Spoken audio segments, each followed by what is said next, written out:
Мојот став е повеќе од јасен. Никогаш нема да се согласам Република Македонија да биде бинационална држава. Никогаш нема да се согласам Република Македонија да биде федерална држава. Република Македонија е унитарна држава на сите нејзини рамноправни граѓани. Македонци, албанци, турци, срби, власи, роми, бошњаци, христијани, муслимани, евреи, атеисти. Тоа е она пошто сме различни од другите. Слушам дека се бара двојазичност на целата територија на Македонија. Тоа прашање е затворено со амандманот 5 од Уставот на Република Македонија кој произлезе од Охридскиот договор, каде се регулира прашањето за службениот јазик во Република Македонија. Службената употреба на кој било јазик во Република Македонија зависи од статистиката, а единствен начин за добивање реална статистика е пописот.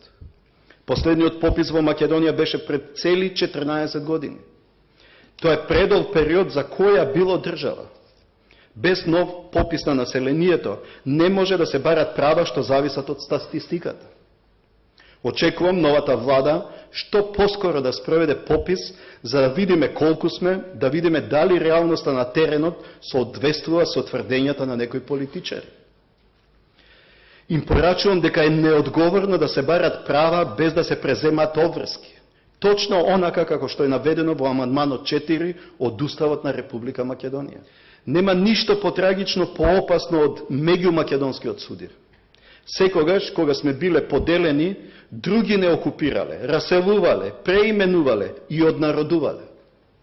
Затоа го повикувам лидерството на двете најголеми партии, ВМРО, ДПМН и СДСМ, да се помират и конечно да се сплотат околу националните интереси на македонскиот народ и државните интереси на Република Македонија.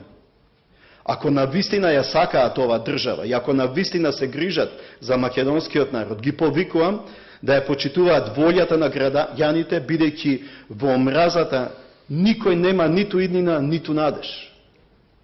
Ги повикувам на национално помирување. Само здружени со меѓусебна доверба, ќе бидеме секаде и секогаш посилни и поодговорни за сите можни предизвици на нашето време. Затоа, очекувам од новата влада во својата програма да има два клучни приоритети. Прво, заштита на државните интереси на Република Македонија, што подразбира зачувување и зацврстување на унитарниот карактер на државата. Второ, системска реформа по кризата во која ќе бидат офатени субјектите на системот за национална безбедност на Република Македонија. Во 2008-та бевме на прагот за членство во НАТО.